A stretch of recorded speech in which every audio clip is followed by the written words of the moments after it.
militamos segundo a carne, porque as armas da nossa milícia não são carnais, e sim poderosas em Deus para destruir fortalezas, anulando nós sofismas e toda altivez que se levante contra o conhecimento de Deus, e levando cativo todo pensamento à obediência de Cristo. Quando Paulo diz no verso 3 que, embora andando na carne, carne aqui não é pecado, carne aqui é vida humana.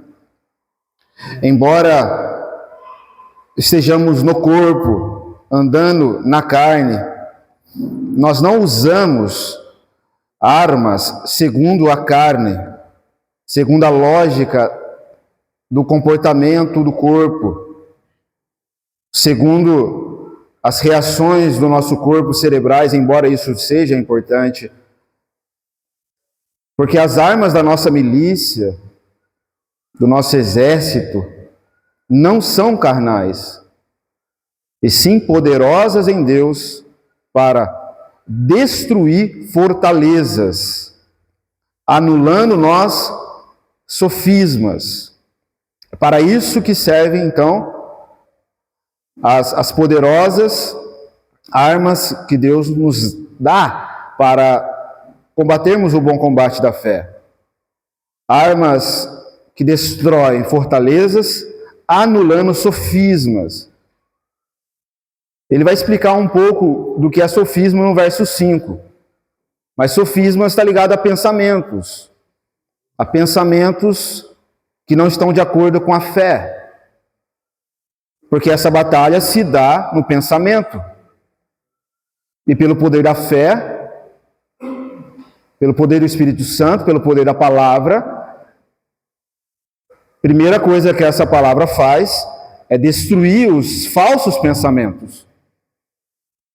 Anula os falsos pensamentos, destrói as fortalezas de Satanás que se aloja em nossa mente, em nossos falsos pensamentos. E fica mais claro o versículo 5. E toda altivez que se levanta contra o conhecimento de Deus, e levando cativo, ou submisso, escravo, todo pensamento à obediência de Cristo. Essa é a nossa luta. Com toda altivez, combater todo pensamento, todo sofismas, todas as fortalezas satânicas, que se levanta contra o conhecimento de Cristo, contra a santa fé, a vida eterna, né? Conhecimento aqui é a intimidade em Cristo, é aquilo que nós somos nele. Para que todo o pensamento esteja submisso, cativo à obediência de Cristo.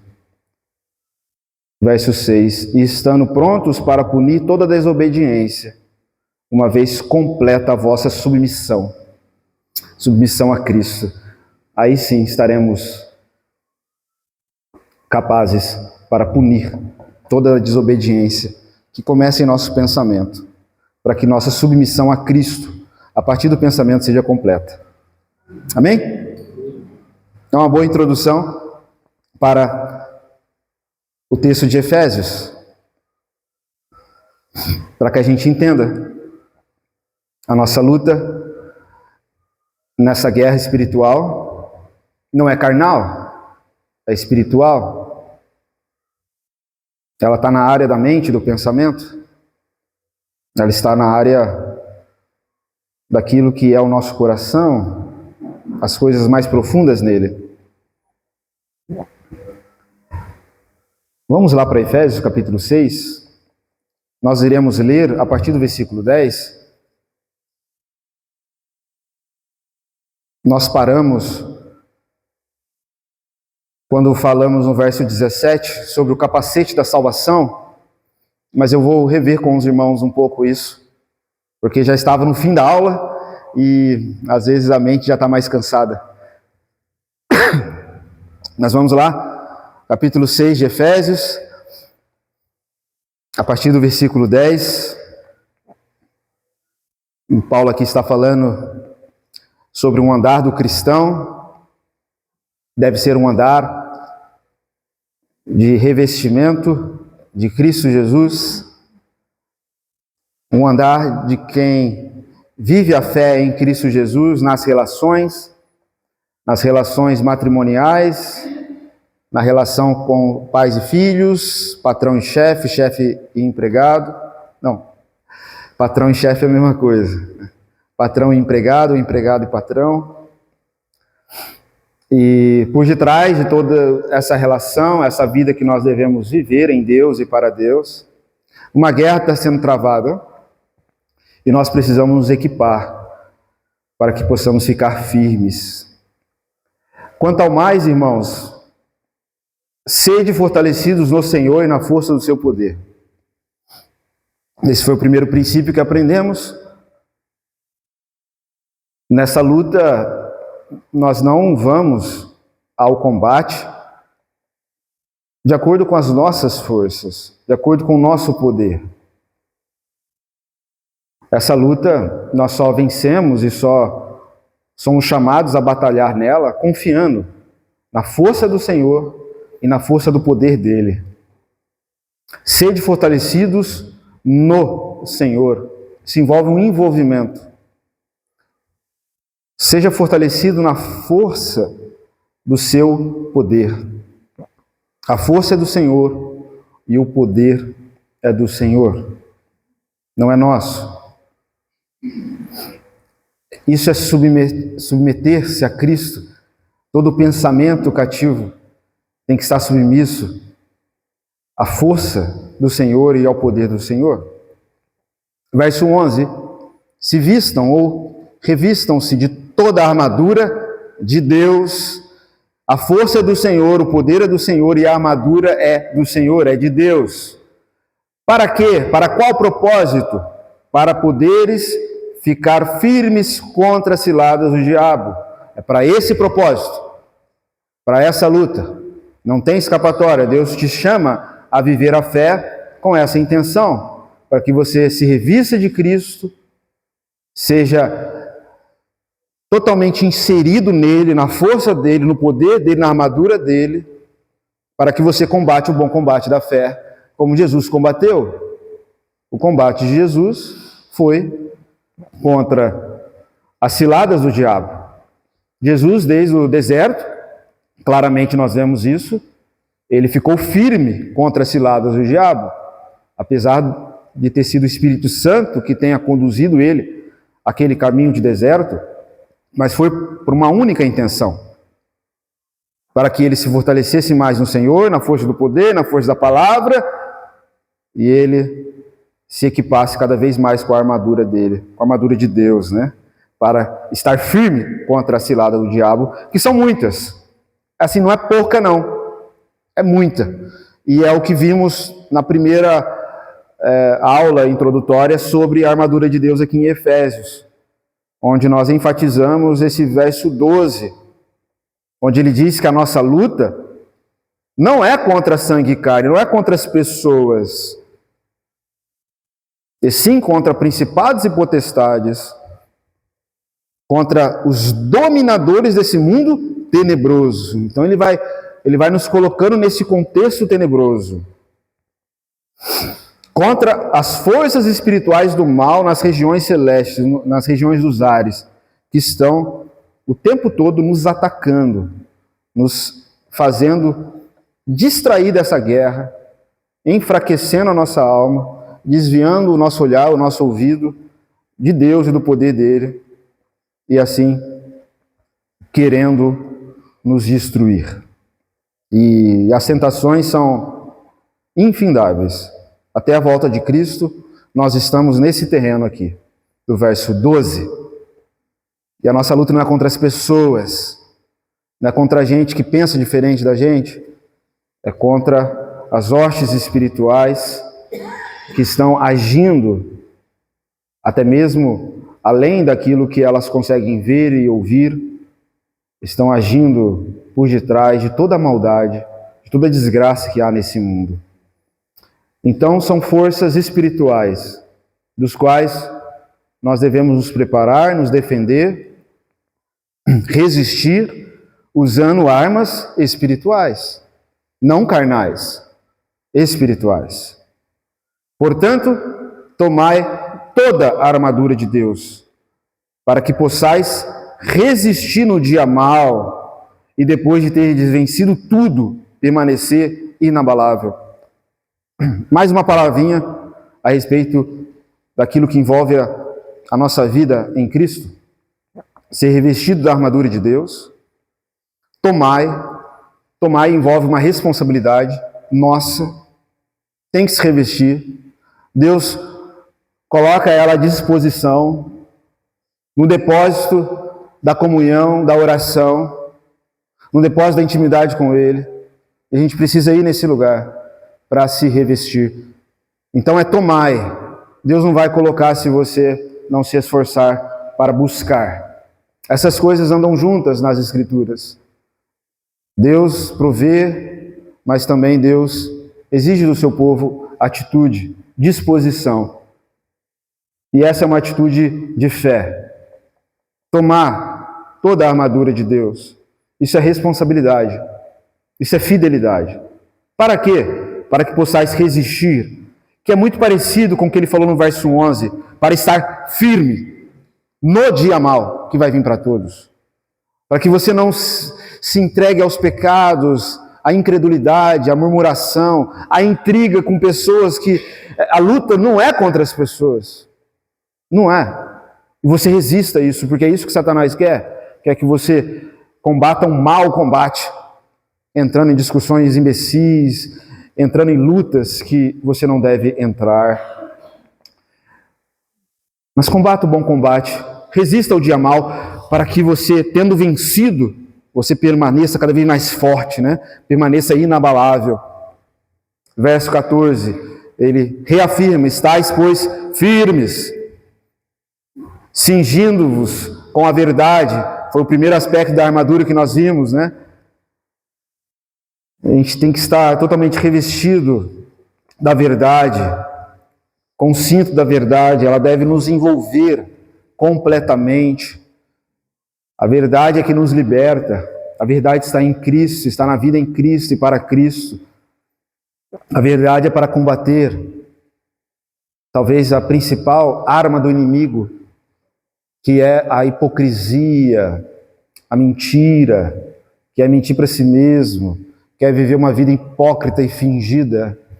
Como nós precisamos de ser revestido da verdade e também da couraça da justiça, de cumprir o dever, de ser obediente, de fazer aquilo que Deus espera da gente. É assim que a gente combate a iniquidade, o pecado, quando a gente busca o reino de Deus e a sua justiça, quando a gente anda em justiça e em santidade. A gente só vive isso em Deus, se revestindo da armadura dele, porque o poder e a força está nele. Mas a gente tem que se dispor a colocar, a vestir. E eu estou passando aqui porque a gente viu isso semana passada. Calçai os pés com a preparação do Evangelho da paz. Andar em conformidade com o Evangelho da paz. Nós somos evangélicos. O que isso significa? Significa que carregamos uma boa notícia. Boa notícia de paz. Nós devemos nos relacionar com as pessoas. Nós devemos ir ao encontro delas para trazer o Evangelho da paz. O Evangelho da reconciliação com Deus. O Evangelho que aponta para a Cristo esse caminho de paz. Nós não somos chamados a entrar em intrigas com as pessoas. Nosso chamado é ser pacificador. E ser cheio do Evangelho é trilhar um caminho de pacificação, né? Bem-aventurados os pacificadores. Nós não somos chamados a discussões. Eu até citei uma ilustração, né, semana passada. As pessoas, quando nos veem, elas devem nos vê como uma boa notícia, né? Nossa, que bom que você chegou. Que bom, aqui estava meio difícil e você trouxe... Quando você chega, você traz um ambiente de tranquilidade e de paz. Porque você está revestido do poder de Deus. O Evangelho é o poder de Deus, né? Triste seria se as pessoas chegassem para a gente e dissessem, né? É só você chegar que a paz acaba. Ou que aí é complicado. É bem complicado. O Evangelho, boa notícia, chega de má notícia. Se você ficar só ouvindo e vendo má notícia, você vai andar sendo um proclamador de má notícia. Mesmo estando aqui, você vai sair às vezes desse encontro. Se você tem no seu coração só má notícia, se você olhou na internet só má notícia, o coração ele vai reagir e você vai falar daqui a pouco uma desgraçazinha assim, né? Nossa, você viu que não sei o que lá, não sei o que lá, não sei o que lá. Aí, poxa, eu nem queria estar pensando nisso, né? Aí você lança uma semente no meu coração e eu tenho que lutar com uma luta que eu nem devia estar lutando, porque você não vigiou o seu coração, não vigiou sua boca e trouxe uma palavrinha, não de paz, mas de mal, né? Você tem que se atentar a isso, porque essa é a obra do maligno. Semear contenda, semear preocupação, semear a desgraça. E o Evangelho quer semear paz. Paz que vem de Deus, né? Paz, graça e paz é a paz do Senhor. Onde Paulo desfrutava, né? Ele que escreve isso, ele sabia bem o que ele estava falando. Ele desfrutou disso plenamente nos momentos mais difíceis da sua vida. Até em momentos de prisão. E até em momentos daqueles que estavam querendo caluniar e ir contra ele. Ele, por ser cheio do Evangelho da paz, conseguia unificar pessoas que eram inimigas, conseguia trazer paz aonde só havia maldade e conflito, né? Lembra que eu falei lá sobre guerra espiritual, né? A gente só alcança a paz se a gente travar uma guerra contra o pecado, contra nós mesmos, né? A paz ela é resultado da guerra. E embraçando sempre o escudo da fé. A fé é que nos defende de todo pensamento maligno e ela repele aquilo, com a qual podereis apagar todos os dardos inflamados do inimigo. Falei que o escudo era usado para defender-se, né? Um escudo de metal muito forte, para defender-se contra aquelas flechas que perfuravam e tinham fogo nela. Mas não apenas isso, eles usavam os seus escudos para apagar o fogo que estavam se espalhando pelas cidades, pelas casas.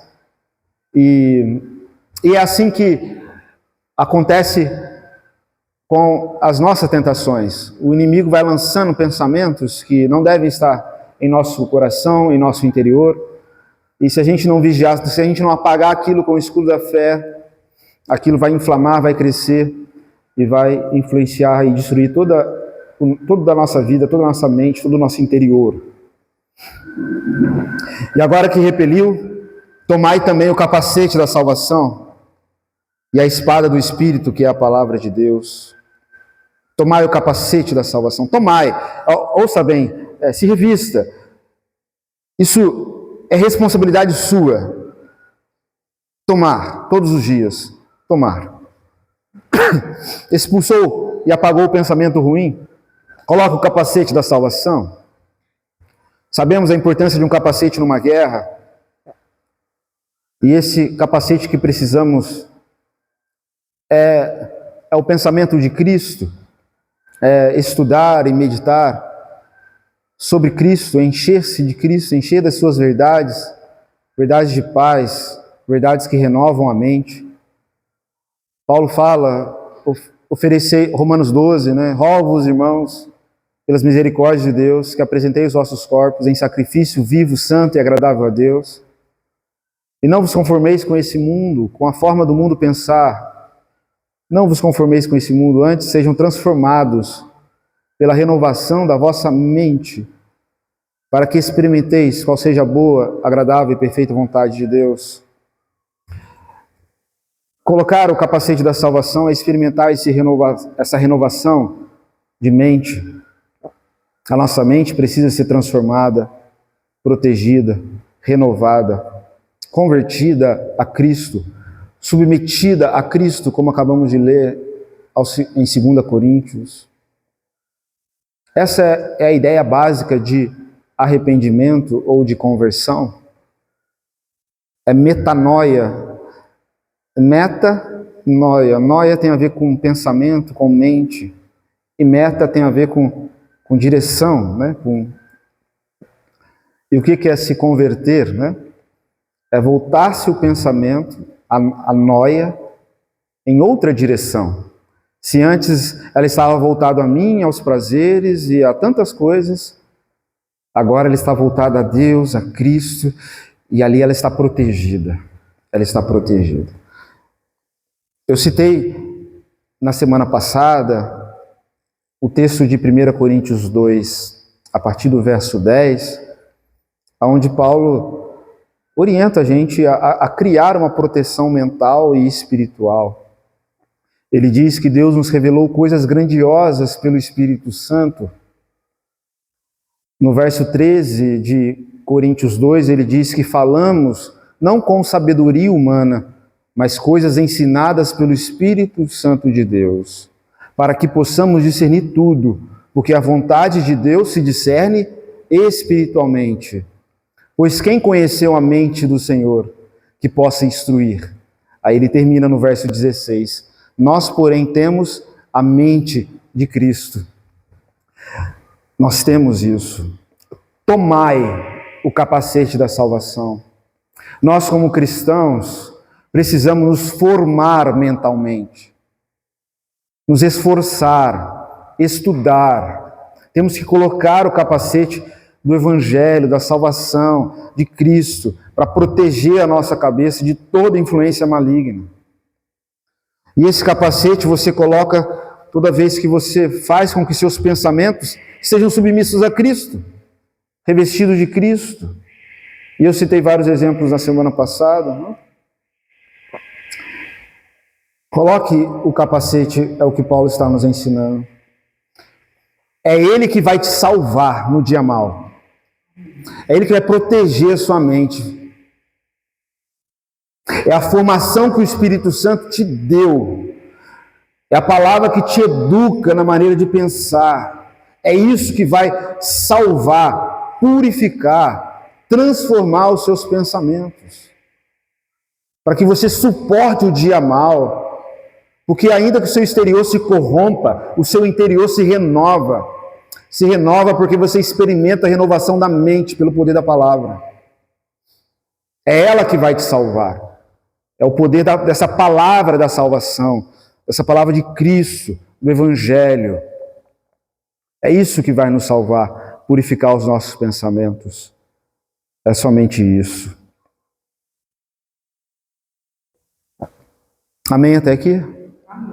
Eu falei isso na semana passada, mas como estava no finalzinho da aula, né, é bom revisar. Porque está muito ligado ao que ele vai dizer aqui, ainda no verso 17. E a espada do Espírito, que é a palavra de Deus. A espada do Espírito. Aqui nós vemos uma ferramenta única da armadura de ataque. A espada do Espírito, que é a palavra de Deus. A palavra de Deus não é simplesmente letra. É quando ela é revestida com o Espírito Santo de Deus. A palavra de Deus é Cristo. A palavra de Deus é o próprio Deus. A palavra de Deus é o Espírito. A gente precisa discernir aquilo que envolve o conhecimento bíblico. Para que possamos desfrutar da palavra de Deus, a gente precisa discernir espiritualmente. Jesus, no capítulo 6 de João, depois da multiplicação dos pães, ele começou a ensinar coisas profundas sobre ele ser o pão da vida. Aquele que de mim se alimenta, viverá por mim. Eu sou o pão da vida. Vocês correm atrás de mim para querer um alimento que perece, mas o alimento que eu vos tenho a dar, né, é o alimento que permanece, é um alimento de vida eterna. Quem comer a minha carne e meu sangue, esse tem parte comigo e eu com ele. A minha carne e meu sangue é verdadeira comida e verdadeira bebida. Os discípulos ouvem esse discurso que eu resumi para os irmãos, eles ficam assim, nossa, Não dá para entender isso. Quem pode suportar esse discurso? E no verso 63 do capítulo 6, Jesus diz assim: é o Espírito que vivifica. A carne para nada aproveita. E a palavra que eu vos tenho dito é Espírito e vida. Se o Espírito não revelar, vocês não vão compreender essa palavra. É praticamente isso que Jesus está dizendo. É o Espírito Santo que revela para nós a palavra de Deus naquilo que é seu assunto central, essencial e principal. É o Espírito Santo. A espada do Espírito, que é a palavra de Deus. Que é a palavra de Deus. Não é a palavra de Deus é a espada do Espírito. Não é isso. É a espada do Espírito, é quando o Espírito penetra para destruir tudo aquilo que não deve estar em nosso pensamento e nosso coração. É como se fosse a palavra de Deus entrando, influenciando, redimindo e salvando a gente. Devemos discerni-la espiritualmente e não intelectualmente. Muita gente pode ser um estudioso de Bíblia, entender muitas coisas sobre o Pentateuco, sobre as profecias, ter sede e fome disso, entender sobre as línguas hebraico, o grego, aramaico, e assim não ser cheio da palavra de Deus. Se ele não discerniu o cerne daquilo que só pode ser discernido pelo Espírito Santo. O Espírito Santo quer comunicar dentro do texto uma palavra bem específica. Com isso, não estou dizendo que o texto não tenha o seu valor ou não seja a palavra de Deus. Mas Satanás, quando tentou Jesus, ele usou o mesmo texto. Mas não era de acordo com o Espírito. Não era. Portanto, a espada do Espírito, porque é uma guerra espiritual, nós devemos atacar, que é a palavra de Deus. Essa é a ferramenta única de ataque. Ferramenta da igreja. A espada do Espírito, que é a palavra. Lembra de Jesus no deserto? Ele ataca todas as tentações usando a palavra de Deus. Nas 3 respostas, nós iremos ver isso mais à frente. Paulo fala em Colossenses 3,16, e ali há um paralelo com Efésios, o texto de Efésios capítulo 5, onde ele diz, enchei-vos do Espírito. Paulo fala em Colossenses 3,16, habite ricamente em vós, a palavra de Cristo. Isso tem um valor muito profundo quando ele diz que a palavra de Cristo tem que habitar em nós. Ele não fala a palavra de Deus, embora seja semelhante, mas ele fala a palavra de Cristo. O que é Cristo? Que é a própria palavra. Mas Cristo é o ungido. Cristo é a unção. Cristo é aquele homem que foi gerado no Espírito Santo, desde o ventre de Maria. No batismo foi ungido pelo Espírito Santo, e tudo que ele fez foi viver submisso ao Espírito Santo. Então, quando ele está falando que habita em vós, a palavra é de Cristo, é essa palavra da unção, é essa palavra do Espírito. Por isso que é em paralelo ao que ele fala em Efésios 5. Se você está em Efésios, você consegue ver no capítulo 5, verso 18, onde ele diz, enchei-vos do Espírito, não se embriague, mas enchei-vos do Espírito Santo. Né? Habite ricamente em vós. Quando compreendemos que é ela, a palavra, ela é uma arma de ataque, e ela tem que estar habitando em nós ricamente. Quando Paulo fala, não é habite, né, normalmente, é ricamente. Quando nós compreendemos que é ela que nos ilumina no meio da escuridão e nos faz perceber qual é a vontade de Deus, Quando nós percebemos que é ela que nos faz ficar firmes no dia mal, a gente se apropria dela com toda intensidade, com toda sede e fome. Ao ponto de você poder estar num turbilhão de tentações, de crises existenciais das mais diversas, que é próprio da vida humana essas crises. De tempestades emocionais terríveis, como o próprio Jesus experimentou no deserto e no Getsêmani. Você pode estar sofrendo uma chuva de granizo na sua mente, ao ponto de você já não saber mais o que pensa, o que sente. Eu acho que todo mundo já experimentou isso. Quem é que vai te tirar daí? Quem é que vai te orientar? É a palavra de Deus. Alguém que é iluminado pela palavra sempre tem a resposta certa para toda tentação. Sempre. Sempre. Por mais que seja sofrido, porque é um caminho estreito, é difícil, mas sempre tem. Como eu citei o exemplo de Jesus. Para cada tentação ele tinha uma resposta certa. Foi legal passar um tempo no deserto? Não, não foi legal, foi difícil. Mas foi bom, foi algo proveitoso para a fé, para o crescimento espiritual e para combater o bom combate. Nesse sentido foi bom. Primeira tentação, por que você não transforma essa pedra em pão? Está aí com fome, tristinho aí, sai dessa sofrência, ore para Deus transformar essa pedra em pão. E Jesus rebate. Porque ele estava sofrendo, irmãos? Claro que estava. Estava difícil? Claro que estava. E como ele rebate?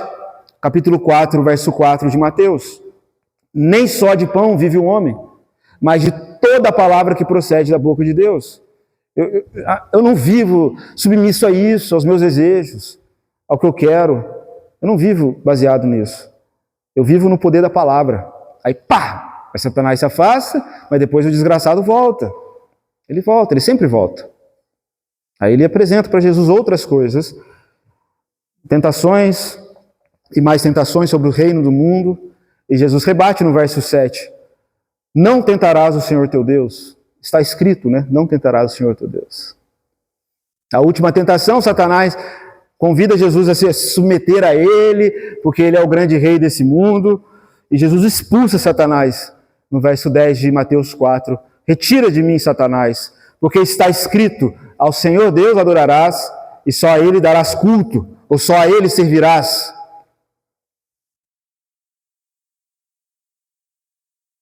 Ou seja, alguém que é iluminado pela palavra sempre tem a resposta certa para toda tentação. Jesus estava cheio do Espírito Santo no deserto, cheio da palavra do Espírito, que é certeira para atacar o inimigo. O inimigo, inclusive, citou um texto dele para ele, né? Salmo 91. Olha, porque está escrito, aos teus anjos dará ordem do respeito, nenhum mal vai te acontecer. Parece que o Satanás está querendo até proteger Jesus, citando Bíblia, né? E ele, por compreender a palavra, discernindo ela espiritualmente no Espírito, ele ataca aquela tentação, aquele falso ensino. Quer vencer os demônios? Queremos vencê-los. Tomai posse da espada do Espírito, que é a palavra de Deus. Habite ricamente a palavra de Cristo em vós. Ricamente. É assim que a gente vence. Amém? Amém até aqui? Alguma dúvida? Essa é a novidade de hoje, né? Até então foi uma revisão. Como vencer pelo capacete da salvação e a espada do Espírito. O autor de Hebreus também compara a palavra de Deus com uma espada, né? E ali ele está trazendo um outro contexto ali de purificação, né? A palavra de Deus é a espada, é ela, irmãos. A gente precisa crer nisso e se revestir disso. Tomai tanto o capacete quanto a espada. Se você não usar ela, você não vai vencer as tentações que são, assim, múltiplas, são de todos os lados, né? Como a gente viu lá no verso 12. A gente está no terreno inimigo. E as nossas armas não são carnais, são espirituais, fortes em Deus para destruir todo pensamento que se volta contra Cristo, todo sofisma, né? Amém. Amém. Verso 18 agora. algo tão essencial e fundamental. Ele diz no verso 18, alguém leia, por favor, o verso 18 em voz alta. Orando em todo o tempo, com toda a oração e súplica no Espírito, exigindo com toda perseverança e súplica por todos os santos. Amém. Isso também faz parte. É esta vida de oração que nos faz tomar posse de toda a armadura de Deus. A gente deve se revestir no poder dele, na força dele. É por meio dessa relação, dessa comunhão, em oração, que ele vai nos revestindo. Com toda oração e súplica, diz a minha versão. Súplica está ligado à intercessão, está ligado também à mediação que nós podemos fazer em favor de pessoas, inclusive que estão endemoniadas, que estão sofrendo muitas crises existenciais, e não por causa delas, mas muitas vezes por causa de opressão demoníaca.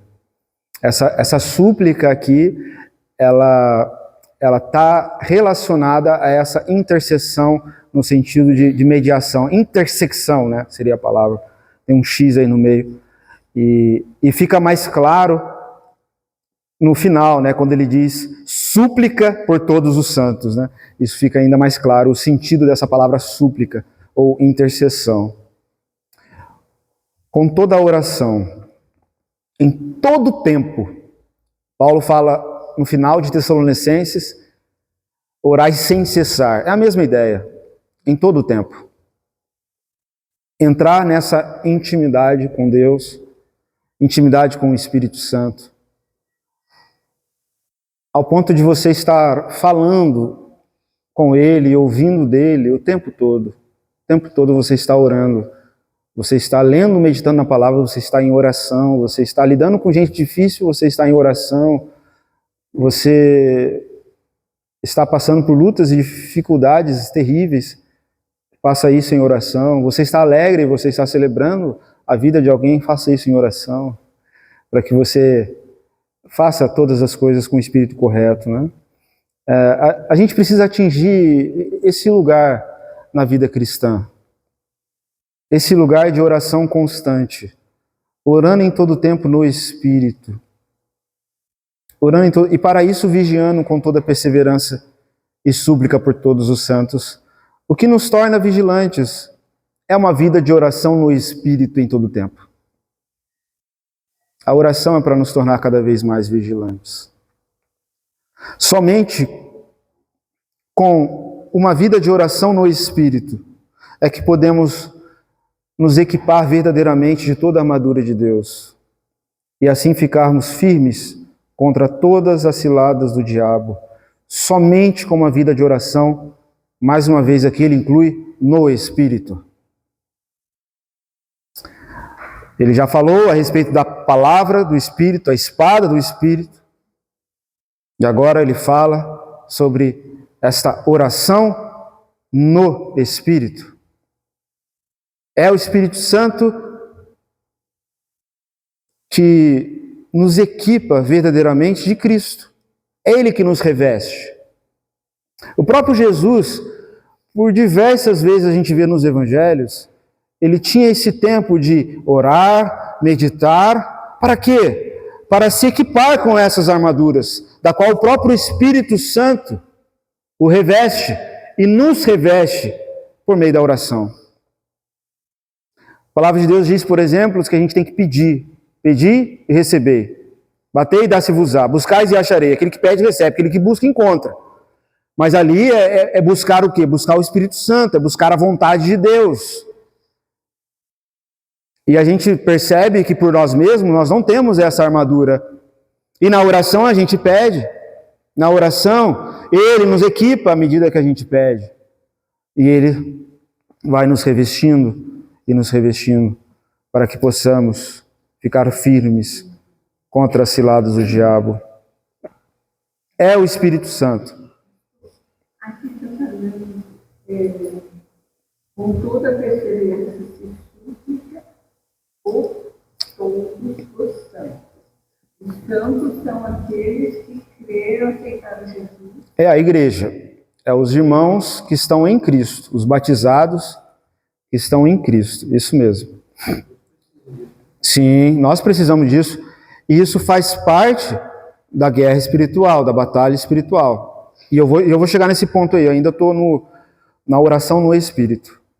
Só uma dúvida que me veio na mente agora, essa questão da oração, a dependência de Deus, né? Isso vai em desencontro com a natureza nossa, doente, né? Por causa do orgulho. Sim. A gente tem uma dificuldade muitas vezes de ter essa grande demanda de oração, que a gente depende de Deus. Para tudo, né? Porque está intrínseco dentro da gente essa questão de resolver por conta própria. É a natureza do orgulho, né? Aham. Então, nós temos que ter consciência disso. Né? Amém. Primeiro, que é assim que Deus quer. A dependência Sim. dele. Por que é assim que Ele quer? Ele sabe que se nós fizermos por nós mesmos, Não vai dar não certo. vamos ter sucesso. Então, a gente tem que se humilhar e falar, por mim mesmo não vai dar. Mesmo que eu tenha em mente que eu acho que vai dar. Não dá. Não vai dar. Não dá. Então, eu tenho que orar e pedir a direção dele. Amém. É se fortalecer nele. É a força dele. É a comunhão com o Espírito Santo, né? As nossas armas não são carnais, não são humanas, né? É o Espírito Santo que por meio da oração, por meio dessa comunhão íntima com Deus, e a oração é o Santo dos Santos, é o lugar mais íntimo que nós temos para conversar com Deus, para conhecer Deus, para ouvir Deus, é a oração. E é o que eu disse já desde a primeira aula, de cura interior. É o lugar que Satanás quer tirar a gente. É só desse lugar que ele quer nos tirar. Só. Porque se ele tirar você desse lugar, você não vai conseguir se revestir de nenhuma armadura. Você pode até estudar a Bíblia, mas você vai estudar de jeito errado. Vai ser um julgador, um chato, um satanista, né? Um satanista moralista e religioso, como muitos eram. Se não serve para conduzir a esse lugar, né, da humildade, que a oração é um gesto de humildade. Eu dependo do Senhor, eu me fortaleço no Senhor, eu busco a força do Senhor, eu quero me revestir do Espírito Santo, né? Por quê? É o Espírito Santo que nos une e nos reveste de Cristo, pela fé, pela oração. E a gente precisa entender que essa é a vida do cristão. É estar unido a Cristo, é estar se revestido de Cristo, plenamente unido, para que possamos andar como Cristo, na força de Cristo, no poder de Cristo, na armadura de Cristo. É aquele princípio de João, que é um princípio de fé, João 15. Cristo é a videira e nós somos os ramos. E qual é o mandamento que aparece ali por 11 vezes? Permaneçam em mim, permaneçam em mim, permaneçam em mim, permaneçam em mim. O mandamento não é, vai e faça o melhor, vai e frutifique, vai e resolva. Não, é permaneçam em mim, permaneçam em mim. Para que aí sim possamos dar fruto para o vosso Pai. A vida cristã é essa. E qual que é a seiva da videira, né? A seiva, essa parte invisível que traz vida à videira, é o Espírito Santo. De maneira silenciosa e íntima, da qual ele traz vida para tudo o que há no mundo criado, como eu sempre digo aos irmãos, né? De maneira silenciosa. A gente nem escuta os frutos, as árvores crescendo, os frutos crescendo, a gente nem escuta o mover do sol e o pôr do sol, a gente nem escuta a fonte da água quando a gente está lá naquele rio, né? A gente nem escuta, mas é dali que sai a vida. É desse silêncio íntimo, reservado, oculto, que Eclesiastes vai dizer que o Espírito Santo opera não apenas em nós, mas em toda a criação, né? A Lídia está grávida, né? É ele que está formando de maneira silenciosa, né, uma criança, como ele formou Jesus. Esse é o lugar mais poderoso, né, mais forte que nós temos em nossa vida cristã. A gente precisa entender isso, compreender de maneira verdadeira E não só compreender isso, eu preciso, né, me fortalecer no Senhor, orar. E entender que o nosso inimigo, aquele desgraçado que está ao nosso derredor, tramando quem possa destruir, ele quer nos tirar desse lugar. Porque se ele não tirar desse lugar, aí ele vai ter que sair, ele vai ter que expulso, né? Aí não tem jeito, né? Então, essa é a vida do cristão. Estar no Espírito, revestido de Cristo. Orar no Espírito. Se você não ora no Espírito, entenda uma coisa. A armadura é de Deus. O poder, a força é de Deus. E quem te ensina, e quem te reveste nessa armadura é o próprio Deus. Portanto, se você não ora no Espírito habitualmente, se você não tem uma rotina de oração no Espírito, você não vai conseguir manusear a armadura de Deus, principalmente naquela hora que você precisar colocá-la em ação. A gente só faz isso no Espírito, discernindo isso espiritualmente. Ouvir intimamente o sopro do Espírito, as intenções do Espírito. Também discernir aqueles pensamentos maus que às vezes vêm, não às vezes da nossa própria mente, mas do demônio, e combater isso pela força do Espírito Santo, como Jesus combateu no deserto. A tentação de Jesus não foi física, foi espiritual, foi mental. E a gente precisa compreender isso, nos fortalecer nisso. Essa oração no Espírito, eu acho curioso isso, irmãos. Muitos cristãos têm dificuldade de ouvir o Espírito e às vezes nem acreditam que é possível ouvir o Espírito.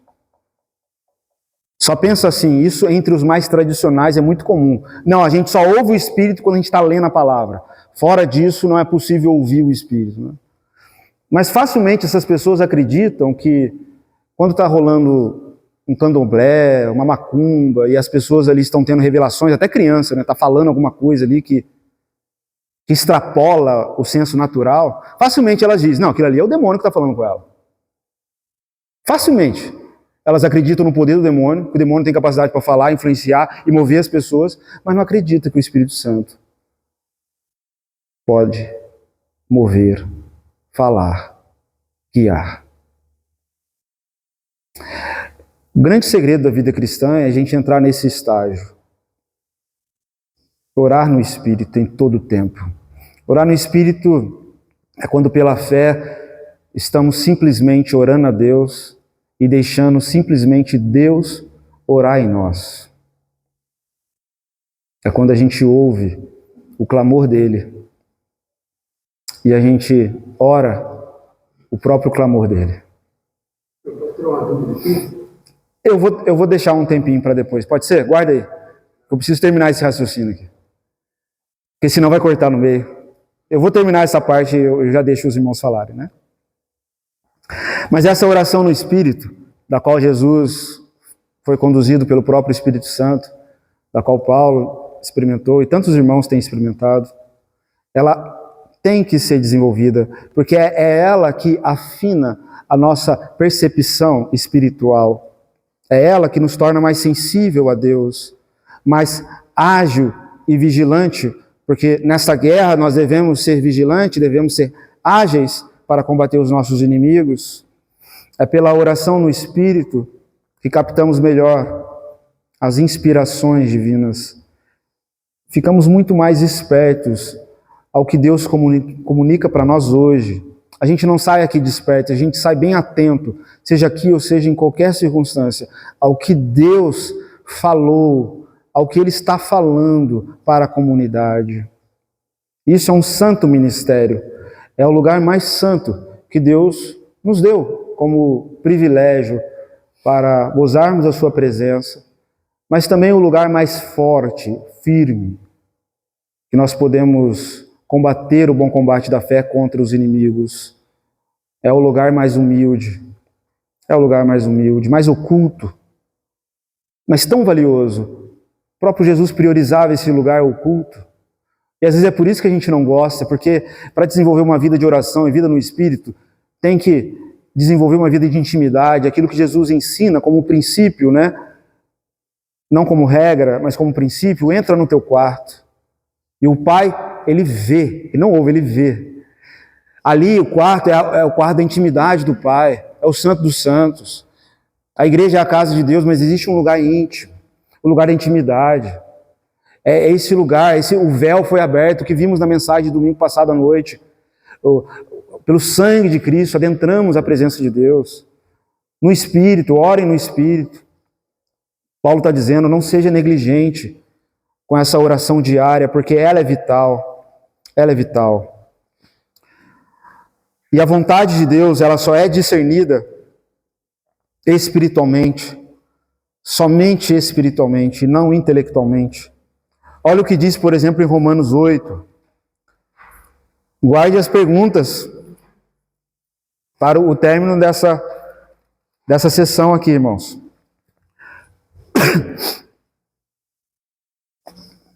Romanos 8. Ele vai falar o tempo todo aqui, irmãos. É o capítulo central de Romanos. É o mais importante, é a coisa mais elevada ou mais profunda, né? Dependendo de qual seja o nível, né? É o pico do monte ou a profundeza do mar, assim, a profundeza mais profunda, né? Nem sei se existe essa palavra. Ele diz, não há nenhuma condenação para aqueles que estão em Cristo Jesus, porque a lei do Espírito da vida em Cristo nos livrou da lei do pecado da morte. Essa lei do Espírito nos livra do pecado.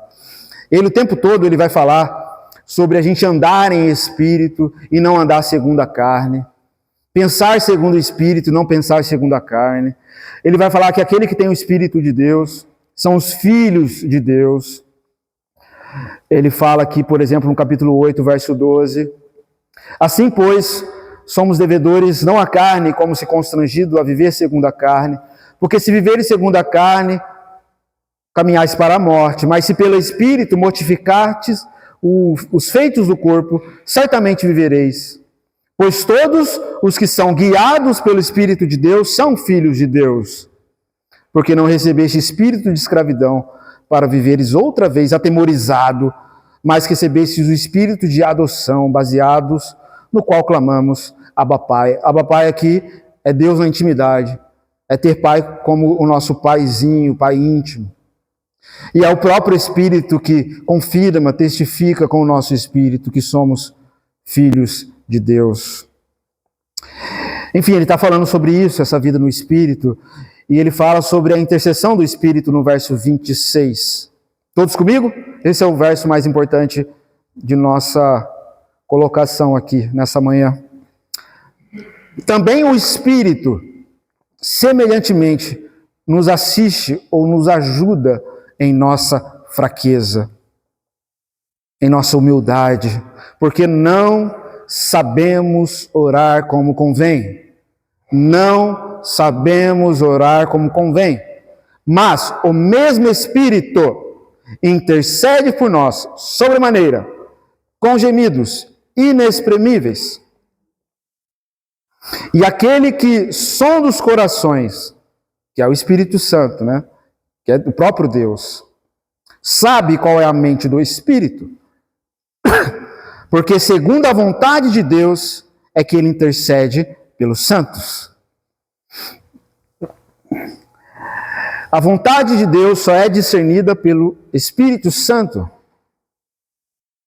Nós não sabemos orar como convém, mas devemos nos unir ao Espírito Santo para entrar nessa intercessão santa, da qual o Espírito Santo está fazendo.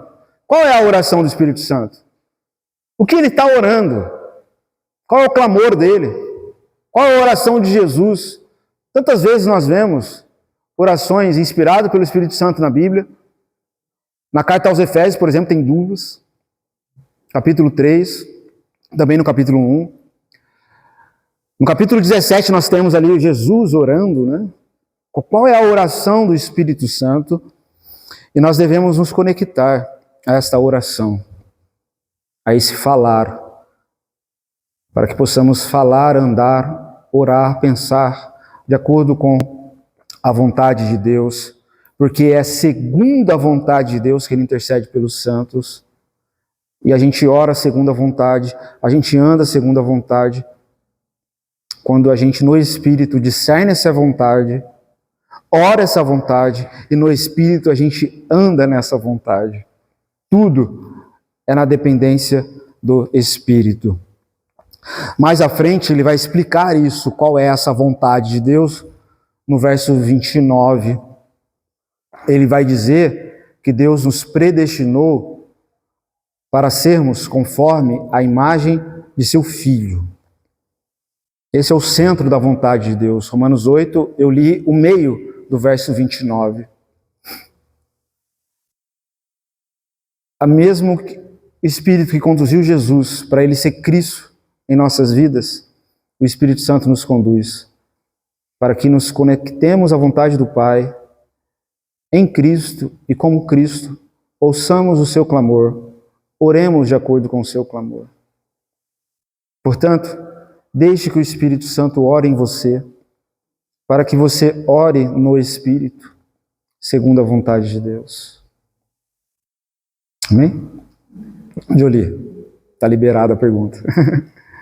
Então, pastor, a pergunta nem é tanto relacionada com o assunto que nós estamos falando, mas como que fosse no ar. Ixi. Só para ficar, eu quero dizer que eu também entendo essa ação do Espírito se comunicando com a gente, mas talvez o que causou um certo afastamento disso foi que, aliás, qualquer tipo de mentira, de heresia, ela sai de uma coisa que é verdadeira, né? Vai tomando uma dimensão e daqui a pouco vira um moço sem cabeça. Né? Sim. Então, e aí o que acontece é que a gente se retrai de medo disso e acaba não fazendo o que é certo, que é a sensibilidade de ouvir o Espírito. De ouvir o Espírito. Então, a gente sabe, a gente tem aprendido e a gente crê nisso, que a revelação ela foi completada. Então, qualquer coisa que vier que contradiga o que a revelação, né, que está completa disso, então não é fala do Espírito. É nesse sentido que eu... Entendi. Não é fala do Espírito. Sim, mas isso não quer dizer que qualquer interpretação, a famosa frase que todo mundo ama falar, todas as denominações falam isso, né? Tem que ter base bíblica, todo mundo fala isso.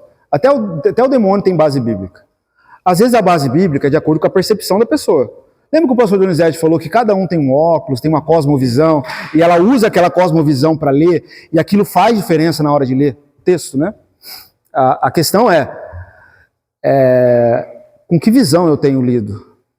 Eu conheço a profundidade, o centro da revelação de Deus?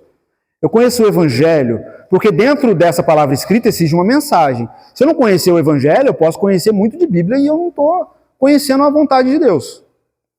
Se eu não conheço o Pai, o Filho e o Espírito Santo, a comunhão, se eu não conheço a profundidade que é a vida no Espírito e conhecer muito sobre Bíblia, né, eu posso estar me desviando, né? E é o caso de muitas heresias. Eles têm um pensamento, essa é a questão, pensamento. Pensamento é desviado. E não é humilde de buscar no Espírito a vontade de Deus, aí com esse pensamento desviado, ele pode ter a base bíblica que for. Eu digo isso, pastor, porque muitas vezes não é que a gente está fazendo um julgamento, porque quando Sim. a gente vê que a pessoa não tem percepção nenhuma de Bíblia. Quando está numa reunião, ela levanta a voz e fala, Deus falou comigo. Não, sim, não é disso. Não, isso aí o fruto. Não, jamais. Né? O fruto é de uma comunhão íntima com Deus, é a palavra ricamente habitar em nós, e quando essa fé e essa palavra é carregada de virtude. É quando esse irmão, na hora de falar, não é arrogante, não é chato, não é intrigante, porque tem gente que cita a Bíblia para um lado e para o outro, mas é chato, só entra em assuntos polêmicos, só gosta de trazer polêmica de Apocalipse, de coisa que está acontecendo no mundo, que não sei o que, blá, blá, blá, blá. E não é esse o espírito da palavra. Não é esse o espírito da palavra. Não é. O espírito da palavra é outro. É quando ele comunica Cristo em nós. E o que é Cristo? Cristo é esse homem, gerado no Espírito Santo, guiado pelo Espírito Santo, que revelou plenamente Deus para nós, o amor de Deus para nós. É aquele que foi ungido para trilhar um caminho estreito de fé e amor e de cruz. Cristo é alguém, ou seja, alguém ungido, alguém no Espírito, é alguém que vive em favor do outro. Se você olhar, por exemplo, João 17, ali é a oração sacerdotal de Jesus. Você pega aquela oração, ele está orando, ele não está orando por si mesmo, ele está orando pela gente. E o que ele fala de si mesmo é sobre a sua entrega em favor da gente. Ele não fica falando dos problemas, ele não fica falando dos seus medos, ele não fica falando das suas preocupações. O tempo todo Jesus está ali em João 17, como Cristo, orando segundo a vontade de Deus, porque ele não está buscando o seu próprio interesse na oração. Você vê isso em Paulo, em Efésios 3, aqui do verso 14 até o verso 21, essa oração que está em favor de todos os santos. Aí a gente vai entrar no outro assunto aqui. Porque, pastor, quando é o contrário disso, acaba virando aquela questão que é o legalismo, né? Sim. Condenatório e não é abençoador. Com certeza. Mas não é esse é o ponto. A gente sabe que... Mas mesmo assim a gente tem que discernir espiritualmente. Porque às vezes o falso ensino, o falso mestre, ele é bom, às vezes, em articular. Ele é bom, ele explica tudo direitinho. Mas às vezes não é conforme o Espírito. Mas às vezes aquilo que é central, assim, sabe? Aquilo que é central mesmo. Humildade, comunhão íntima com Deus. Ele não está falando. Ele não está falando sobre humildade. Mas então é isso que a gente tem que se atentar. E é para esse lugar que o Espírito Santo quer nos conduzir. Para esse lugar que é central. O lugar de comunhão íntima com Deus. E conduzir outras pessoas a essa comunhão íntima com Ele. A gente não quer ganhar de um debate. A gente quer que elas desfrutem da presença de Deus. Então a gente tem que ensiná-las a orar, a suplicar. A gente tem que ensiná-las a conhecer o Senhor pela oração no Espírito, a interceder. E ele continua, né? Mais alguém? Uma dúvida sobre isso? Eu ia passando. Eu não sei se a internet aí, o YouTube está disponível. Tenta pesquisar aí. Documentário Fé Não Fingida. Fé Não Fingida. Eu acho que é esse o nome do documentário. Esse documentário, irmãos, é sobre o movimento de algumas santas mulheres aqui no Brasil, principalmente no interior do Nordeste, um movimento de oração. Elas são pentecostais, clássicas, mulheres de várias denominações pentecostais, mas que têm um profundo chamado à vida de oração. Perseverantes na oração. Tirando aquilo que nós divergimos dos pentecostais, porque talvez nesse documentário os irmãos vão ver uma linguagem que talvez não é comum a nós, né?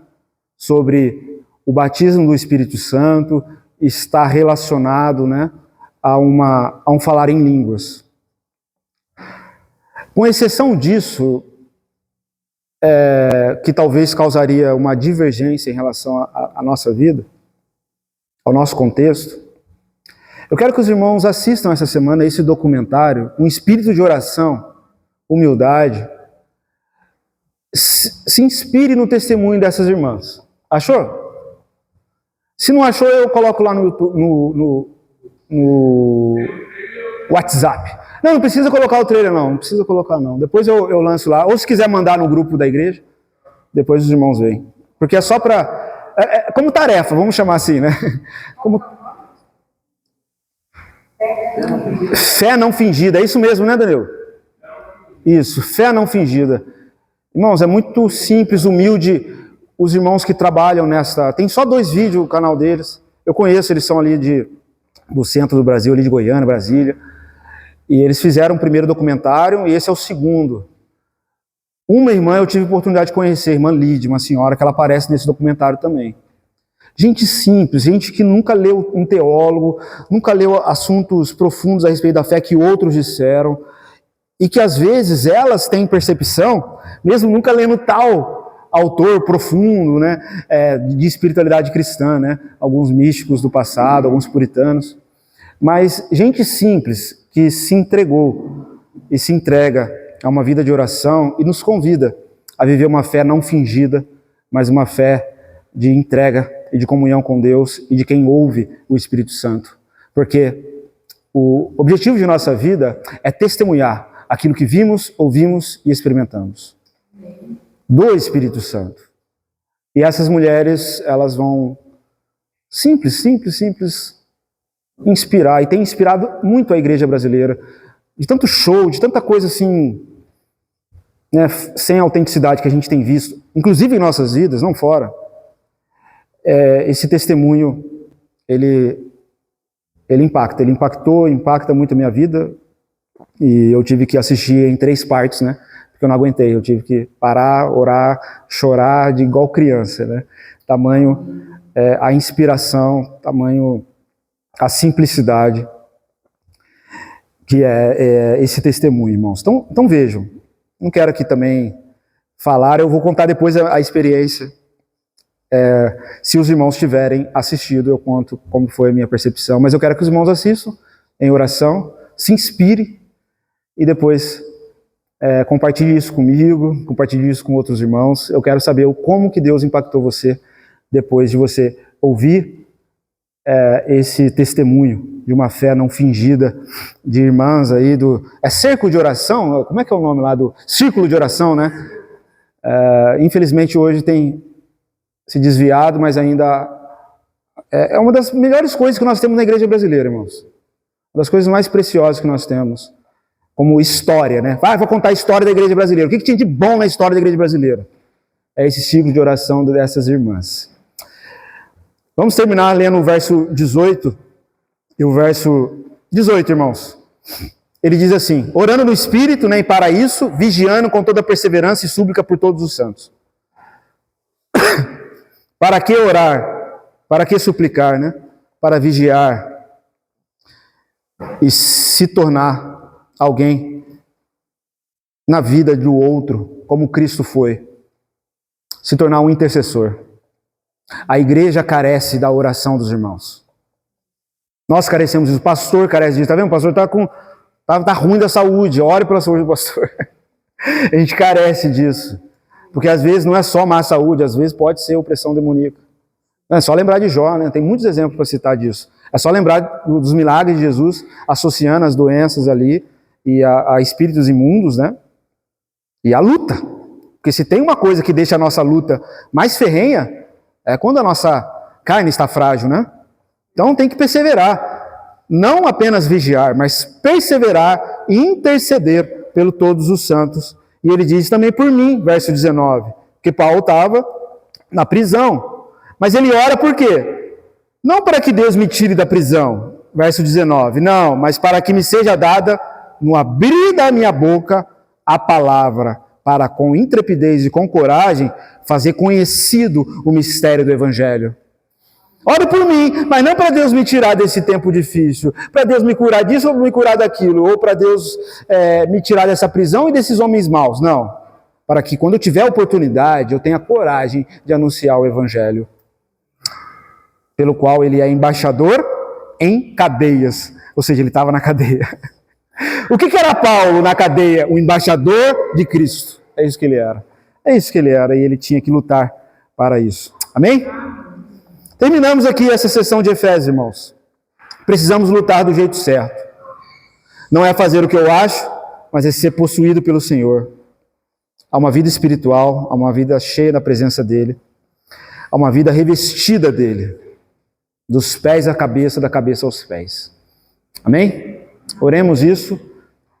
As crianças não subiram, eu acho que elas não vão ter participação, mas vamos suplicar ao Senhor, ao Espírito Santo, com humildade, com amor, para que Ele nos revista. Para que com amor, com fé, nós possamos crescer nessa vida de oração e súplica no Espírito, em favor de todo mundo, de todos os santos, da igreja, uns dos outros. Não é em favor de mim mesmo. A cura está em viver em favor um do outro. Aí está a cura. Aí está a libertação, aí está a vitória. Satanás, os demônios, quer que a gente olhe para nós mesmos, para os nossos prazeres, e viva, e até ore só a respeito de mim, o mim comer, o mim beber, o me sentir bem, né? Não, essa não é a vida de Cristo. É o estar com o espírito vigilante e perseverante em favor de todos os santos. Vamos orar. Pai Santo, nós queremos santificar o Teu nome em obediência à Tua palavra. Nós amamos a Tua palavra, amamos a Tua presença, amamos o Senhor, amamos o Teu Santo Espírito, amamos Cristo porque recebemos do Senhor todo o amor, toda a graça, e estamos totalmente envolvidos nesse amor pela fé. Estamos totalmente revestidos de Cristo. Pela fé o Senhor abriu esse lugar da gente estar na Tua presença, para a gente desfrutar do Teu poder, da Tua força, da Tua armadura. Ó Santo Deus, revista a Tua igreja com essa armadura do Senhor. Revista-nos, Pai Santo, com essa couraça da justiça e da verdade. Que o nosso andar, o nosso agir, seja um agir de propagação do Evangelho da paz, de pacificação, de boa notícia. Nos fortaleça na fé, nos torne firmes diante, Pai, das tentações malignas. Nos dá, Pai Santo, cada vez mais uma mente sã, pura, de acordo com a Tua palavra, de acordo com o Teu Santo Espírito. E nos faça viver, Pai, atacando o maligno pelo poder da palavra, do Espírito. E que a gente possa se equipar, adentrar aquilo aonde Satanás quer sempre nos impedir de chegar. Mas que a gente possa, com coragem, com intrepidez, adentrar numa vida de oração no Espírito. Nos liberte, Pai, de todo mal, de toda seta maligna, de toda distração do demônio que está desviando a Tua igreja, desviando os irmãos, para usufruir desse lugar, que com coragem a gente tem que entrar, para sermos, de fato, pelo Espírito equipado por essa armadura espiritual e santa em Cristo Jesus. Amém. Amém. Amém, irmãos. Amém. Peço a paciência dos irmãos para a gente ouvir a participação das crianças. Eu acabei esperando elas chegaram um pouco atrasadas, mas vamos ouvir com paciência. E discernindo tudo no Espírito.